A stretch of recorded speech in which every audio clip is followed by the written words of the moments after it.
Welcome back, everybody. How is our sound?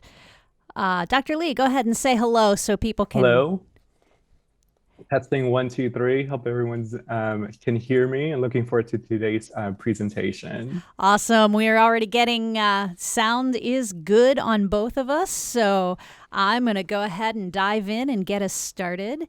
So, once again, I am Jenny Williamson, the Executive Director of the C3 Foundation. On behalf of myself and our founder and CEO, Claudia Christian, we are glad you are watching our second annual virtual TSM conference, Stronger Than Your Drink. Please feel free to use the chat function if you're watching live on Twitch to ask questions all throughout the panel. I'll be collecting them and asking our presenter your questions during the Q&A following the presentation. This conference is available to view and participate in for free, thanks to our two co-headline sponsors, RIA Health and Work It Health.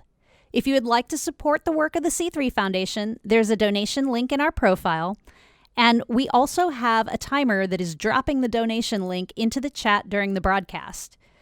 And if you are out there on Twitter, please feel free to live tweet the conference with the hashtags Stronger Than Your Drink and Options Save Lives. It's a great way to amplify the impact of our conference and bring in more viewers. Next up, we have Dr. Alex Lee presenting about where to go after your initial results with TSM. Dr. Alex Lee is a licensed clinical social worker with over a decade of experience in research and counseling related to substance abuse. He has a doctorate in social work from the University of Southern California and is currently Director of Coaching at RIA Health.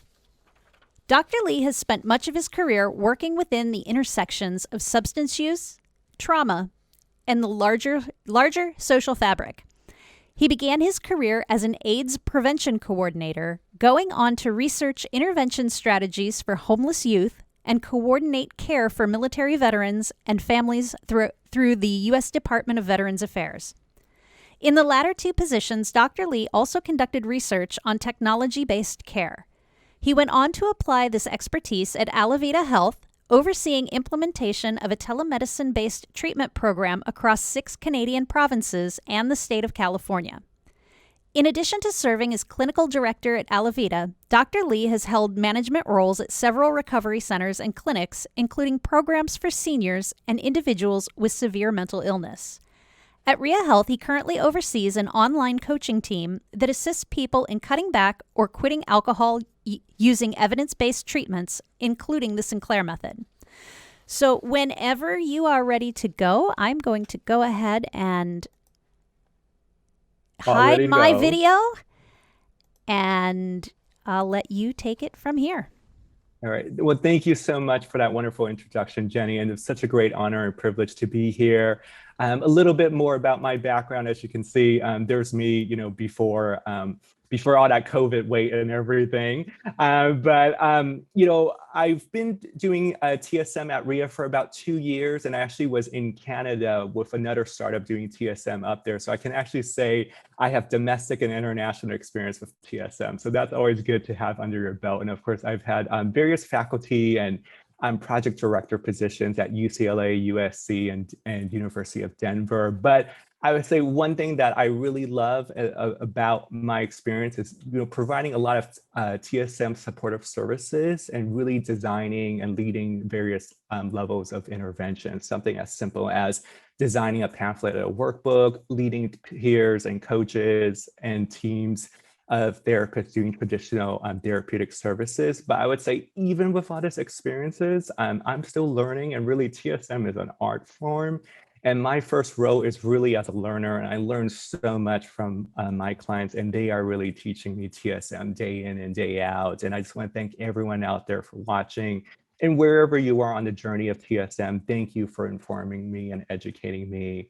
So in terms of our agenda today, today's topic is this: looking at people when they kind of struggle, especially in that first initial application of TSM and taking the medication, really afterwards in 4 to 6 months, where to go with that with those results, and really to be able to sustain and be able to thrive with it, and looking at it through a new lens. And what I want to introduce is recovery capital, or RC. Now, I'm sure everyone has heard recovery capital, and it's nothing new, but it's really providing a richer context to promote successful change and hopefully provides a framework for people who are doing TSM or providers who are TSM, especially when you are working with them for a long run.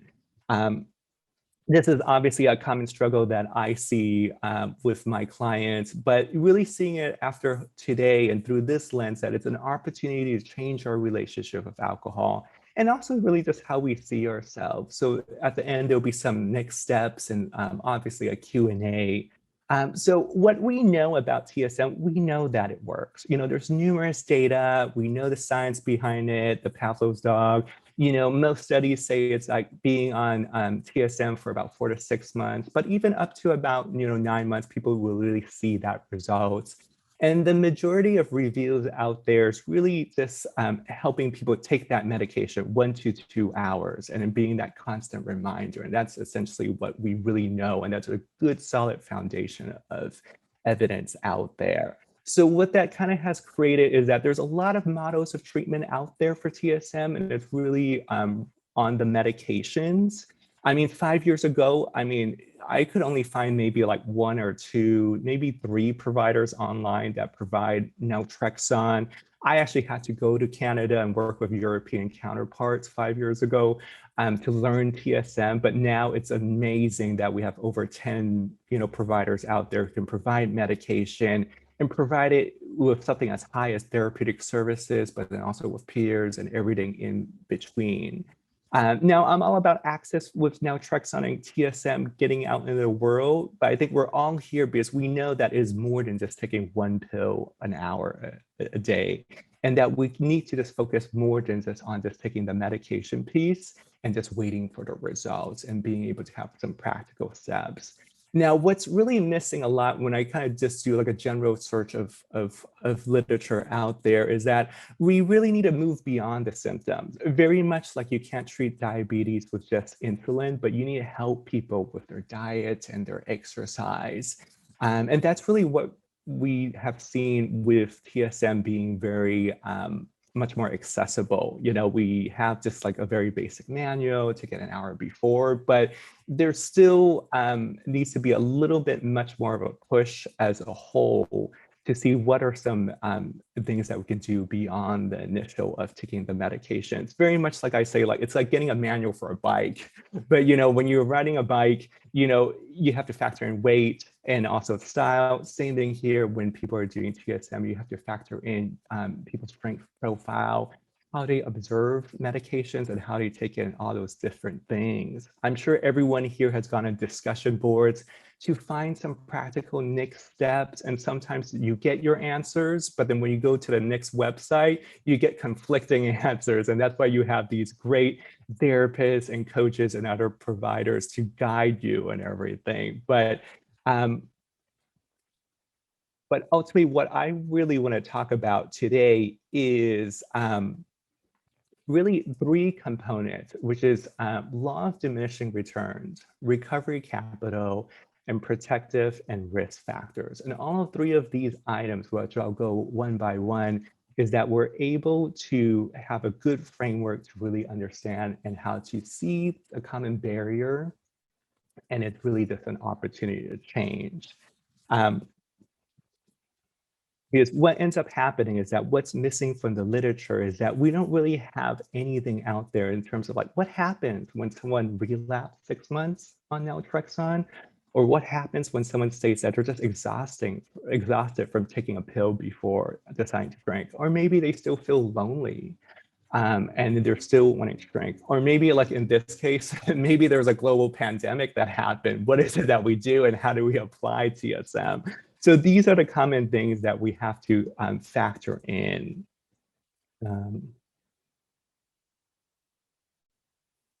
So give me one sec. So one of the main big things is law of diminishing returns. Now, this is from the field of economics, but it's been heavily applied to psychology. Now, over time, what it really means is that you just get less results from what you want in terms of less engagement, less motivation. I'm sure everyone who does TSM, what ends up happening, there's this high level of motivation in the beginning, but then afterwards, it's like, well, what is it that you do and everything? And that's very similar to taking naltrexone. You know, the first 30 to 60 to 90 days, people are very, very motivated. But one thing that I hear a lot from my clients is that, you know, do I have to keep taking it? Or what is it that I'm going to do and everything? This is just perfectly normal out there in terms of just having issues with consistency of taking it and also just overall behavioral change. But one thing that we see a lot is that we ultimately frame this around like, oh, well, maybe this person is treatment resistant or they're a difficult client or maybe they just are a 9-monther. But this is perfectly normal because when you think about it, think of like iPhones. When we first get an iPhone, we're playing around with it. We go to the ins and outs of it. But then what happens after 2 or 3 months? It's just an iPhone. Or like in this case, this year, everyone got a Peloton bike, right? But then what's going on right now? It's just collecting dust. It's not necessarily about us, but ultimately it's about the product and what ends up happening with any sort of intervention, whether it's something from a car or something from a health program or things like that. In about that 3 to 4 months period, it's perfectly normal to just not be engaged with it. But a lot of providers and a lot of designers for products don't really factor this in. So this is something that's really important that we have to put in. What we need to understand is like there's different components of behavioral change. And when we factor in terms of the person, but also what they physically want, socially want, emotionally, spiritually, and cognitively, we see ultimately opportunities. And this is something that we need to put in terms of when we work with people with TSM. Factor all of these components because ultimately what they will be is an opportunity for success in the long run. And when we go back and seeing something like this, when someone is diminishing, it's perfectly a normal pathway, but we want to see it as an opportunity for change. And how we see change is basically we want to bring in recovery capital. Now, recovery capital is nothing necessarily new. This is from the work of William White and Dr. William Cloud since, I believe, 1990s and really become more pronounced in the early 2000s. But what it is basically having better tools to support people during and after initial TSM and treatment. I like this definition in terms of how recovery capital refers to the sum of resources necessary to initiate and sustain recovery from alcohol use disorder.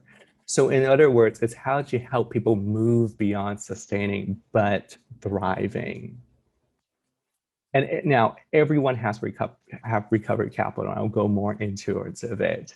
When we break it down in terms of the matrix that they do, and I'll apply this to a case study in a little bit, there's really 4 framework where basically on the initial on the top right side, it states more the problem and severity of alcohol use, you know, something as like 1 bottle a day versus 1 unit a day, legal issues or no legal issues. But then we also have our recovery capital too. And then we have low level recovery capital, things such as like not being able to regulate emotions, not being able to reach out for help. But then we also on the upper left-hand side, we have high recovery capital, people who are able to problem solve, people who are self-motivated, people who are very high self-concept. These are the things that we have to be assessed, not just at the beginning of treatment, but then as we're going throughout a program, but then also using these points and leverage points, which I will discuss in a few more slides. And all of these are basically things that we can be able to factor all of these things together. Now, some examples of internal recovery capital are being, again, like I mentioned, goal setting, stress management, good self-identity, decision making, being into medication management. You know, so much of what I do with my program, with my team, is helping people plan out their day around TSM, and of course, people skills.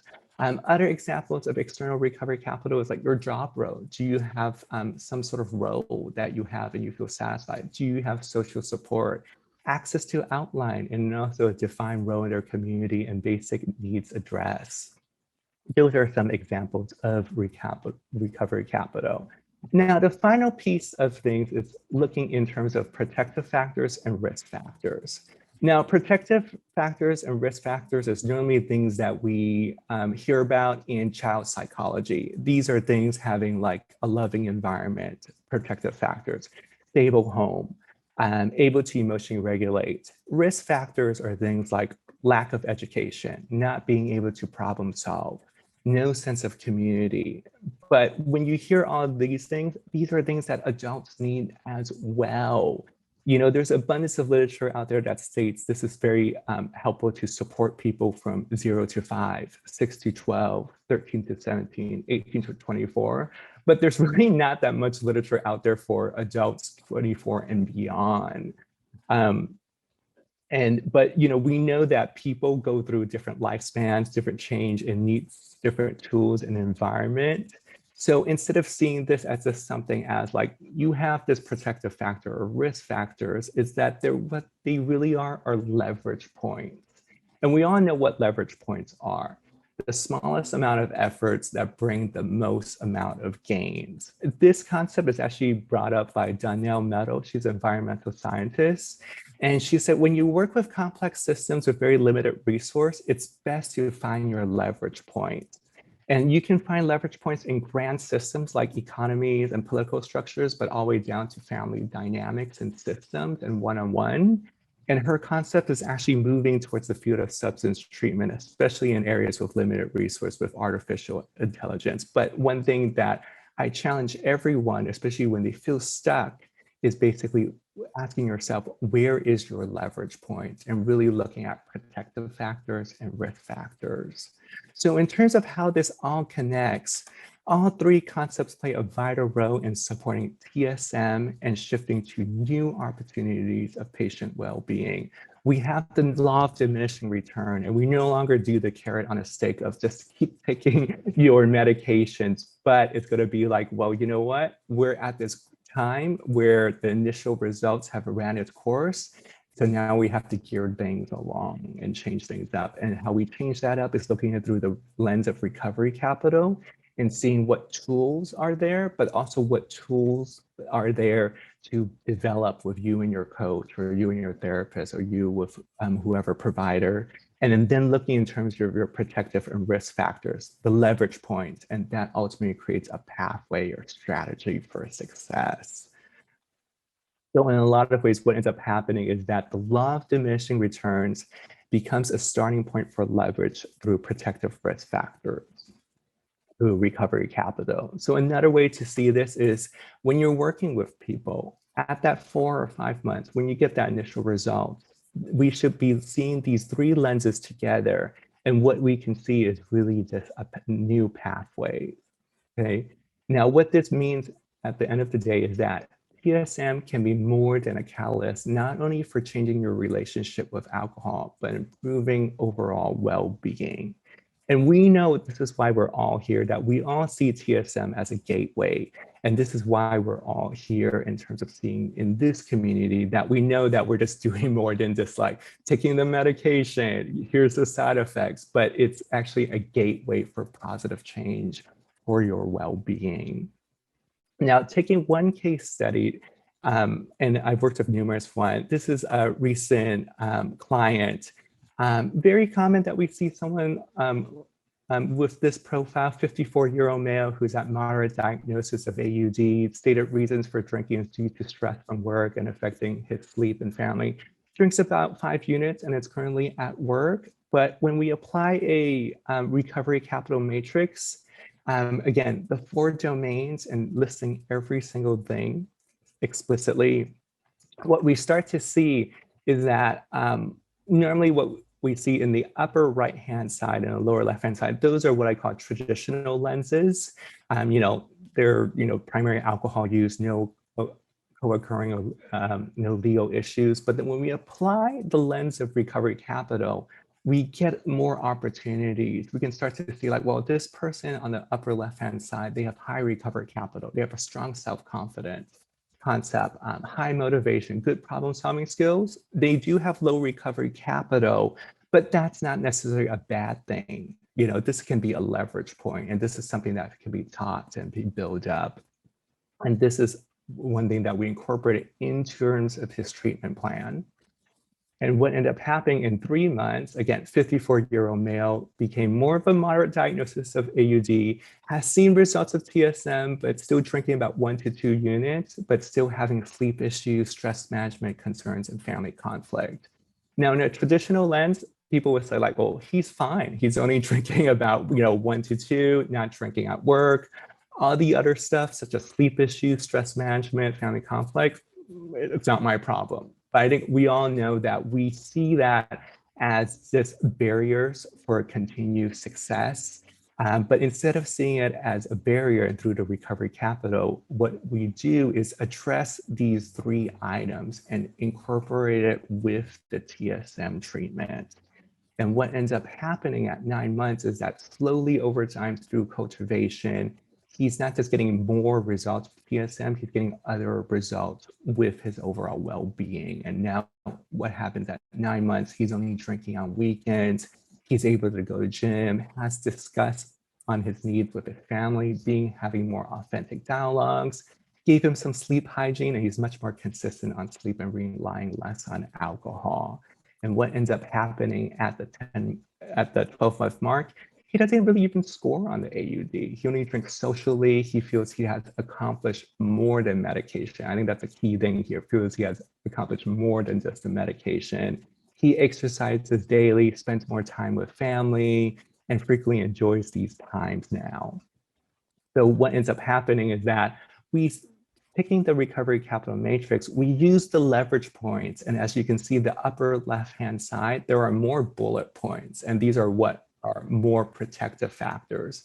His risk factors is really the flipping of a coin. Risk factors are also protective factors. And these are all things we can cultivate and support people on. So in terms of possible next steps, recovery capital is a lens for treatment. That's being able to have some tools. Law of diminishing return is an opportunity. It's going to happen sooner or later with anything, but seeing this as an opportunity and also being able to find your leverage point. And that's really important here. Questions that you might want to ask yourself, whether you're a provider or doing TSM, where are you on the law of diminishing return? Are you just like 1 month into treatment, but should we plan for this where eventually it will go down?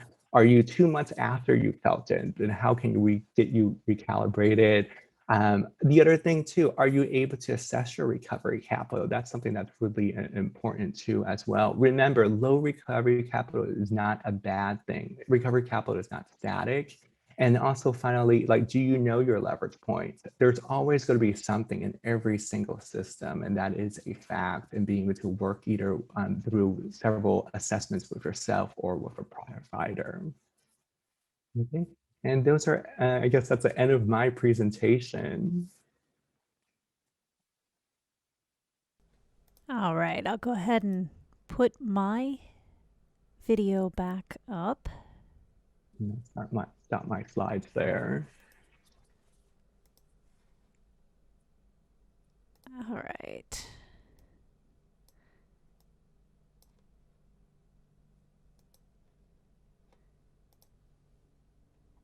All right, I've gone ahead and made us a little bit bigger here.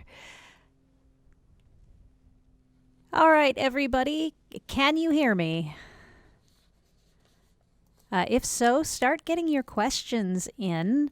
Thank you so much for your presentation. Our first question, as the audience continues to send in theirs, is one I'm asking everybody.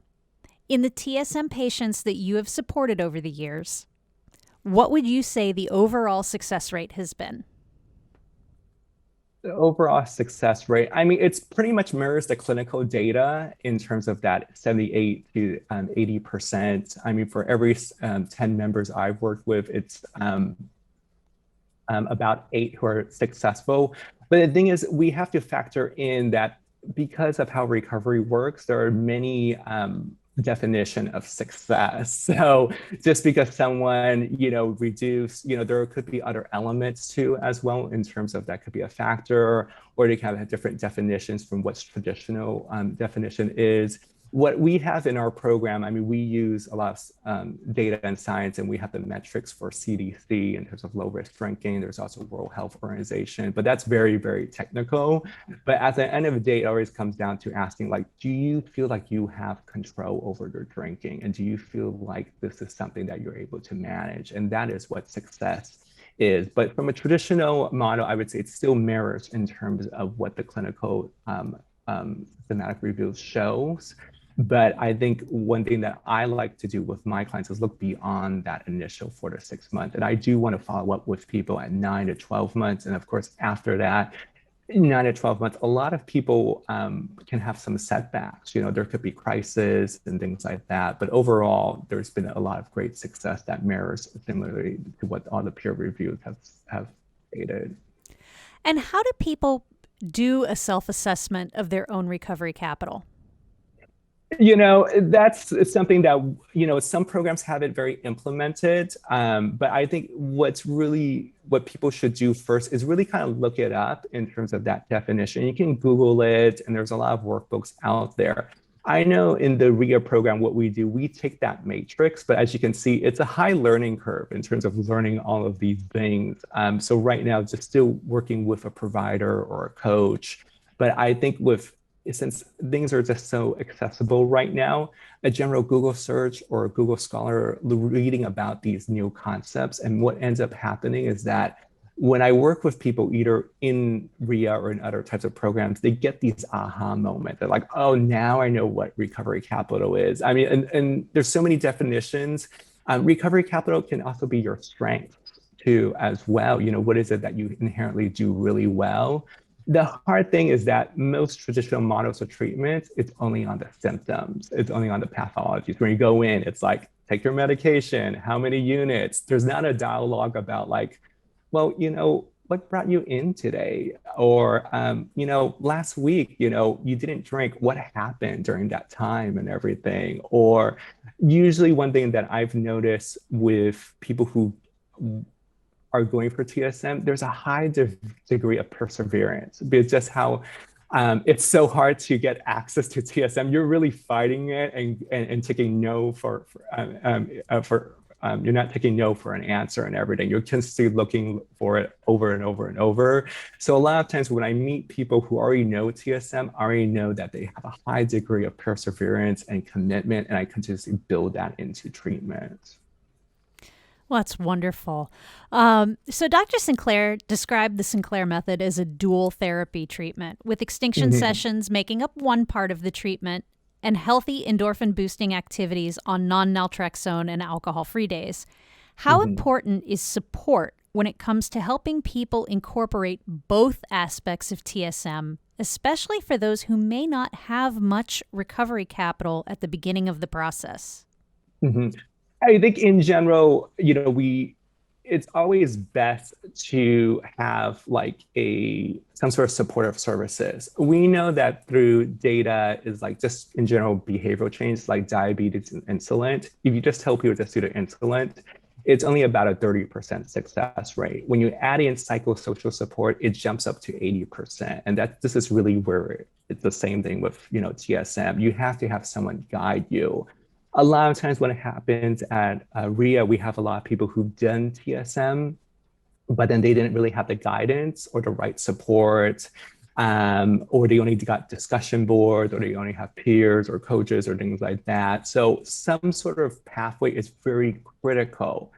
Now, the next question is that which pathway should it be? As someone who's done pamphlets, workbooks, coaches, peers, traditional therapeutic services, it really depends on the individuals. You work with sometimes very busy individuals who read up a lot about TSM. They're like, I'm fine, I don't need it anymore. Other people who are going through a lot of co-occurring issues, especially trauma, especially in the past year, we've seen a lot of that. That needs to be aligned more with traditional one-on-one therapy. But I would say at the end of the day, there needs to be some sort of pathway or some sort of uh, for success for individuals. In terms of how that looks like, it really depends. But I think one of the great things with technology is that we're able to have TSM accessible. And I'm always about like, whether you're doing TSM with a workbook or peer or coach or a therapist or an app, do what works for you as long as it gets you to the results that you want. I used to be more like, well, it needs to be with this type of model or it needs to be that type of model. But one thing I've learned over time, the last 5 years, people work differently in terms of what they want and also their schedule and also in terms of just law of diminishing returns too. Workbook after a while doesn't work. Therapy too as well. After 4 months it needs to be, there needs to be a version 2.0. And as the Sinclair method compares to other recovery pathways, how do you rate that and describe the differences in versatility and the ability to be very patient-centered with the Sinclair method? That question, I feel like sometimes it's apples and oranges because other types of model is abstinence based, so the metrics for success. So it always gets to this dialogue of like, well, it is, but it's not, and things like that. But I would say when you do compare it to traditional models, what ends up happening is that it opens up more pathways, more trajectories, and leads to different types of success that we haven't been even be able to document. When you compare Sinclair method to traditional models that's really much more absence based, I mean, of course, it's not going to look like it's the best. But then when you add in terms of engagement, people actually retaining on it, people able to change their health trajectory in their current context, it basically speaks volumes, and there's a lot more dividend. And that's what we really need to look for. Because when you look at the data sets that's out there, and I've seen so many, I think in the US, depends which you read, you have 18 million with AUD, but also up to 40 million with AUD. It can't just be one pathway. We have to have different models of there. And of course, when you have different models of it, you're gonna have different levels of success. And we should do everything that we can to empower patients to be able to get to those outcomes. We have a question about the TSM workbook. Is that a proprietary RIA tool? I would say no. I mean, the thing is, I'm all about access and things like that. I think, you can always learn more through our email or and things like that. But it's really just taking a lot of the best practices that are out there and creating something that's really kind of a pathway. I think if people were to just Google it and everything, they can really just kind of piece things together. But I've always designed things where it's all about access. It's not about proprietary or things like that, but it's things that it's already kind of put towards together, but we want to be able to guide things towards it. As you can see, like everyone has TSM type of like the foundation of it, and that's a skeleton. I would say this is more just like the meat and more muscles with it and everything.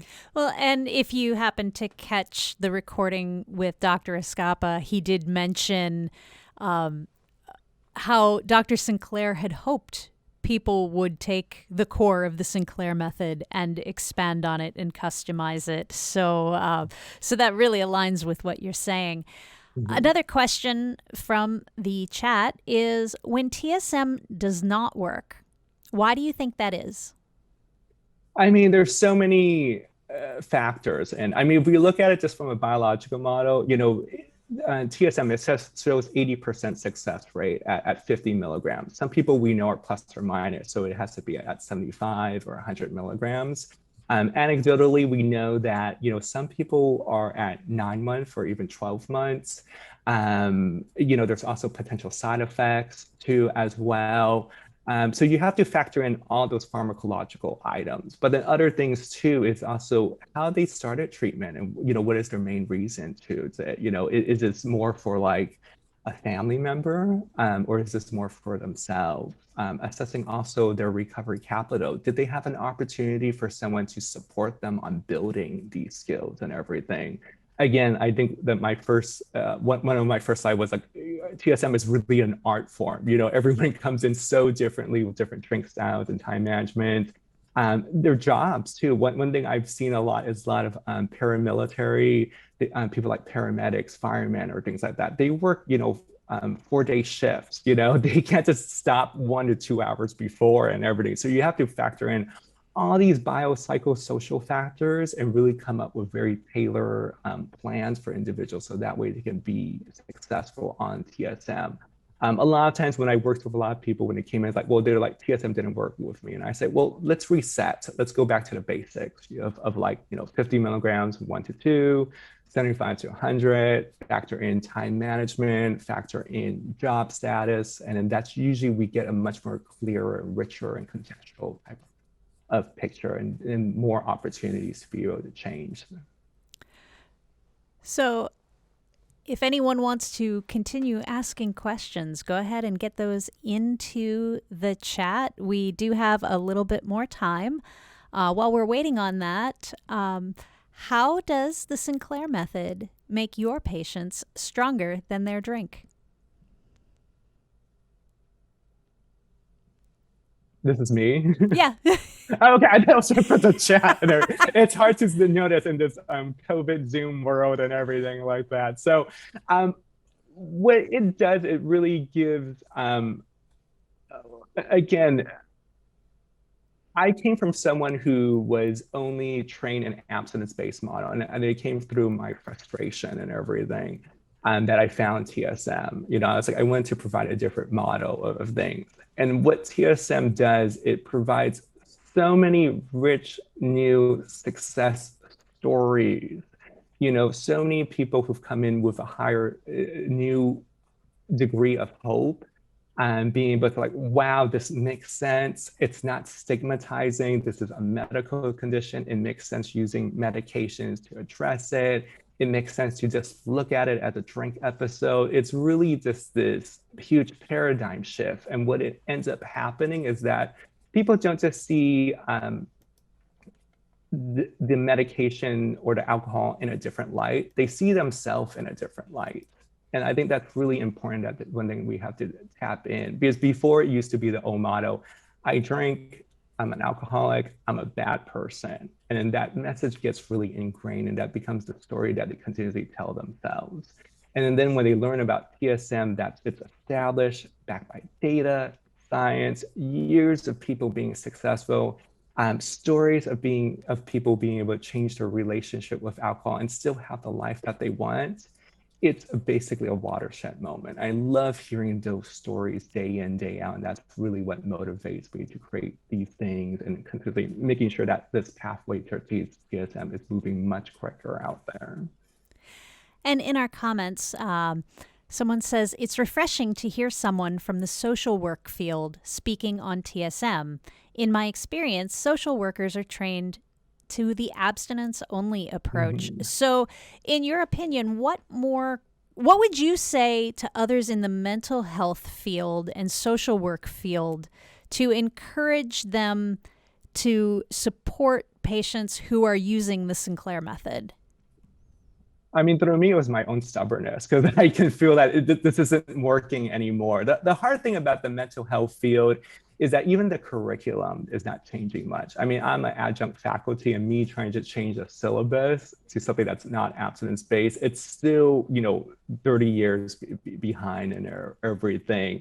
But I would say, what's really great about right now is that we have, media, we have this conference. So I think what people need to do is just start being able to just go from an education model and share these things with other mental health providers and everything, because I mean, at the end of the day, I think all providers want to be able to help people to get the results that they want. It's just that, unfortunately, the tools and the information that they're given or they're taught or really ingrained, it's very, very limited.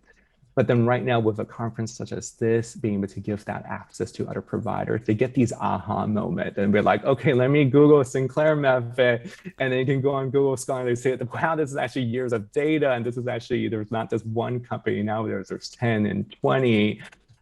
One of the great things about science and alcohol use is that, about 5 years ago, it was really just naltrexone and everything, but now we have different medications of other breakthroughs in science, such as gabapentin, acamprosate, baclofen, and topiramate. And looking forward to just the next 5 to 10 years and what that's going to do. Because again, TSM is great, but what we need to do is create more tools to help facilitate it and disseminate it out much quicker. Well, that's wonderful to hear. And honestly, and you're with RIA Health, we can't say enough about how glad we are that both RIA Health and Work It Health signed on as our co-presenting sponsors to enable us to offer this out for free and to keep the recordings out into the world for free. Because it is the whole reason why we're doing this, is to add to the publicly available body of knowledge from credible, practiced professionals such as yourself and the other presenters at this conference, so that on a peer-to-peer level, that knowledge can be shared without barriers. So I appreciate you participating and RIA Health for being one of our sponsors and for really facilitating that to happen. So again, thank you very much. Chat, show your appreciation for Dr. Lee for participating in our second annual TSM conference, Stronger Than Your Drink. We would like to present our co-presenting sponsors, RIA Health and Work It Health, and we are going to go ahead and take a short break and prepare for our next panel. So go ahead and get up and stretch, stay hydrated, and get ready for our next presenter, Paul Capsar. So bye, everyone. Bye, everyone. Thank you.